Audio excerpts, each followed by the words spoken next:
తీవ్ర తుఫాను రెమాల్ ధాటికి పశ్చిమ బెంగాల్ అతలకుతలమవుతోంది. దీని ప్రభావంతో బెంగాల్ తీర ప్రాంత జిల్లాలో అత్యంత భారీ వర్షాలు కురుస్తున్నాయి. గంటకు 110 నుంచి 120 కిలోమీటర్ల వేగంతో బలమైన గాలులు వీస్తున్నాయి. దీంతో పలు చోట్ల చెట్లు, విద్యుత్ స్తంభాలు నేలకూలాయి. ఉత్తర, దక్షిణ పరిగణాల జిల్లాల్లోని విద్యుత్, సమాచార వ్యవస్థలు, కచ్చా రోడ్లు, పంటలు, తోటలకు నష్టం వాటిల్లింది. వెంటనే రంగంలోకి దిగిన రెస్క్యూ టీమ్స్ విరిగిపడిన చెట్లను తొలగిస్తున్నాయి.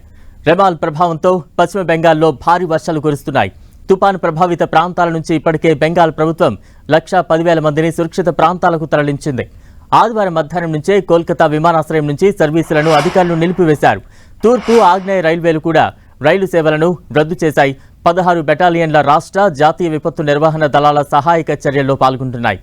కోల్కతా, సాగర్ ద్వీపం, హుగ్లీ పోర్టుల్లోకు 8, పారాదీప్, ధామ్రా పోర్టులకు 3వ నంబర్ హెచ్చరికలు, గోపాలపూర్ నుంచి తూత్తుకుడి వరకు అన్ని పోర్టులకు 2వ నంబర్ హెచ్చరికలు జారీ చేశారు. బంగాళాఖాతంలో ఏర్పడిన రెమాల్ తుఫాను ఇవాళ తెల్లవారుజామున తీరం దాటింది. తీవ్ర తుఫానుగా బలపడిన తర్వాత ఉత్తర దిశగా పయనించి ఆదివారం అర్ధరాత్రి దాటాక బంగ్లాదేశ్, పశ్చిమ బెంగాల్ సరిహద్దుల్లో తీరం దాటింది.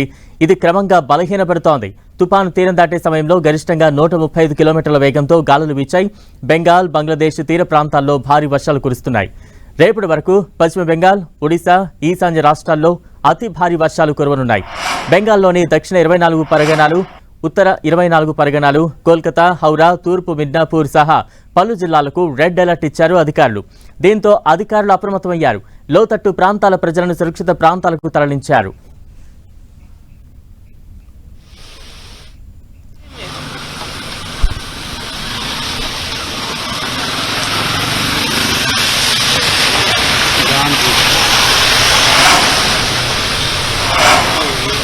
एक मिनट लगेगा।